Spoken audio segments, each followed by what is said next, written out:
very first solving equations that you can do is called a single step equation. And that means they're solved in one single step, right? And they are solved by adding, subtracting, multiplying, or dividing. Okay. If you have a variable plus some number, you always want to do the opposite of what's been done. So you're going to do the opposite of what's already there.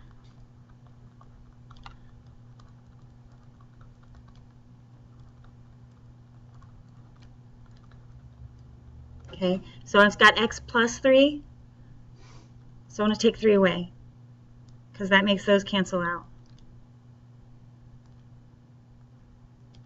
And then x is left behind. The equal always stays in the exact same place, and then 18 minus 3 is 15, not 16. What was I writing? 15. Okay. Yeah. How would you solve an equation like a single step equation when you've got the number and the variable together, and it says? We'll get to that one next, or not next. Third. Third. Okay, so that's with adding, right? If it's subtraction, so y minus, somebody give me a number, any number, doesn't matter. 4. And then I heard a 4 and a 6, so I'm going to make 46. Okay, so y minus 10 equals 46. They're doing subtraction, so we're going to do addition. We always do the opposite. So plus 10, those will cancel. The y is left behind, equal stays in the same place. Dividing. So multiplication,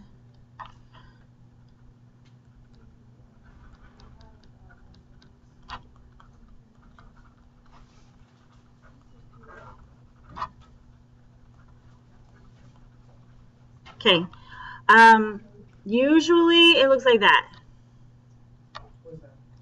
Oh, this is just a star because that's what you see most often. Okay, 2x. This is what you usually see. This is the most common, and it means 2 times x. But you could also see 2 dot x or 2 parenthesis x or a parenthesis around the 2 and a parenthesis around the x. That's not, these don't show up a whole, well, this might show up, but this one's the most common. That's what you see usually. And this means multiplication. Anytime you have a number touching a letter, it's being multiplied. So if I have a problem, 5 times x is 60. 5 times x equals 60. So to get rid of that 5, the opposite of multiplication is division. So I'm going to divide by 5. So wrong color. X equals 12. Now, sometimes it doesn't divide evenly. For example, I might have 3x equals 17. Okay? Here's why writing like this is nice. I go like that, and I say, oh, x equals 17 doesn't divide by 3. Okay. My answer is 17 thirds. Done. It's right there. Yep. Fractions are a perfectly acceptable answer. You do not have to put them into a decimal format unless the question specifically says to the nearest tenth or hundredth or something. Unless I'm specifically asking for a decimal, fraction's awesome. Just leave it like that. You're done. You don't have to go any further. Okay. The only time you might have to go further is, let's say, if I did something like 6x equals 32. Okay. I'm going to divide by 6. I'm going to divide by 6, and 6 does not go into 32, but these are both even. So I'm going to make that 16 thirds. So I'm going to divide each of these by 2. Because they're both even. But So since 32 and 6 are both even, I'm dividing by 2. I'm reducing. Well, majority of the time you don't, right? Not usually. Most of the time it'll either come out like this or like that. But if it can be reduced, You want to reduce it, yeah. Or you can, like I said, or if you want, you can give the decimal. Mm-hmm. Well, because 6 doesn't divide by 4. I know, but you may understand. Yeah. So, questions on the multiplication, undoing multiplications, good? Okay. Division.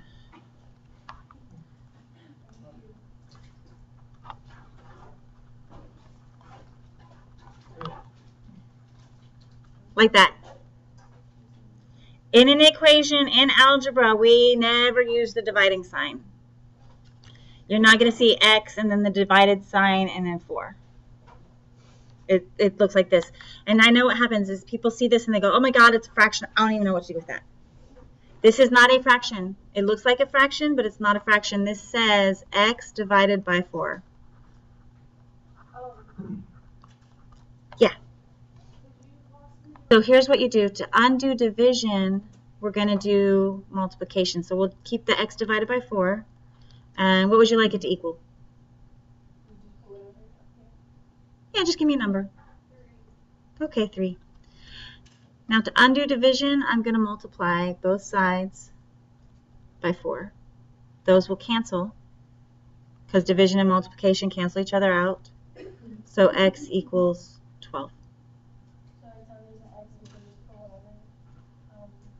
No, because we're making up problems right now. But if you were given a problem, y over 8 equals 7. Yeah, so whatever number is in the denominator, that's the number you multiply by. They cancel.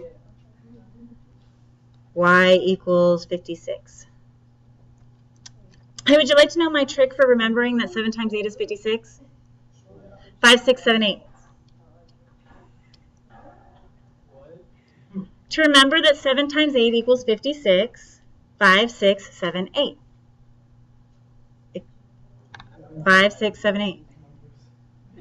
So we've thrown a negative in there. I'm going to divide by -2. And a positive divided by negative is a positive divided by negative. Negative. Okay, so okay, opposite signs. When you're multiplying and dividing, if you have like signs, it's like a matching game, okay? If you have this 2 of the same sign, it matches and you won, and that's positive. If you have 2 different signs, it doesn't match and you lost, and that's negative. I just think of 2 negative signs canceling out. Okay. So let's write that down just in case I'm front. You still want to get rid of that negative, so I'm going to multiply both sides by -3. Okay, and then I'm still left with an x. A negative times a positive is -12.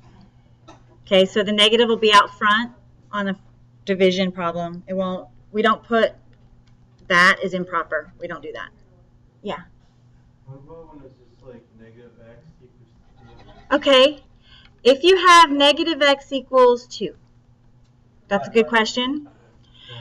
Technically speaking, this is -1 times x equals 2, so you're dividing by -1. But if you have a negative x is a positive 2, what is a positive x? -2. If you have negative x equals positive 2, then positive x has to equal -2. They're changing signs, yeah. So if I had negative x equals -3. Whoops, -3. What does positive x equal? Positive 3. So if you just have a negative in front of the letter and nothing else, just change both signs. Remember he says negative x times negative 3x equals 18. That'll be like this. That's finding the absolute value. So you're going to divide by the -3. And since 18 is positive, you're going to get a negative answer. That's like absolute value. Equations. They're called two-step equations because they have 2 steps. Generally speaking, you will add or subtract first, and then you will multiply or divide. Because we're doing the opposite of the order of operations.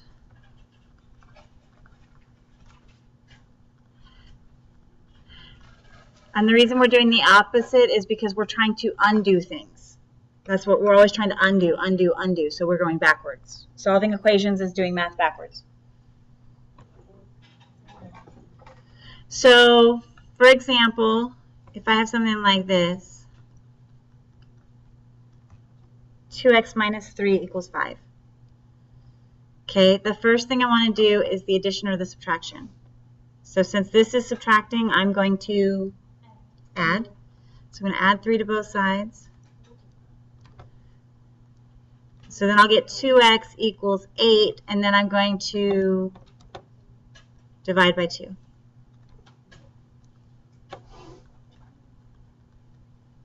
Okay, so same concept, we're just doing 2 at a time instead of 1 at a time.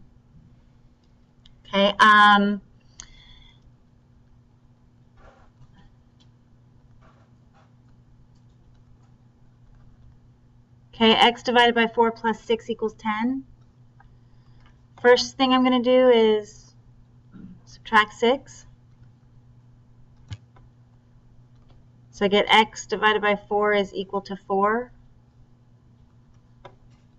So then I'm going to multiply by 4 on both sides to get rid of that division. So x will be 16.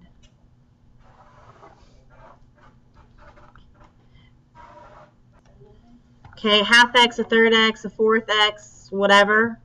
This is the same thing as saying x over 2, x over 3, x over 4. So this is still division. Okay, because I'm multiplying the 1 times the x, which gives me the x over 4. Does that make sense? So if I have an equation that's a third x plus 2 equals 10, I'm going to subtract 2 from both sides. That gives me a third x equals 8. To get rid of that 3, or 1/3, I'm going to multiply by 3. Those will cancel. And I'm left with x equals 24. Okay, so when you see a fraction like that with a 1 in the numerator, you just multiply by the denominator because it is the same as if the x was in the numerator. Okay? Like 6x plus 15 equals -6. 6x plus 15 equals to negative 15. Okay, I'm going to subtract that 15 from both sides, right? Never mind, I got it. Okay, well, I'll finish it for anybody else. So negative 15 and negative 15 is negative 30 because they're the same sign, so I add them. Divide by 6, and what I have is a positive or negative divided by a positive, so that gives me a negative.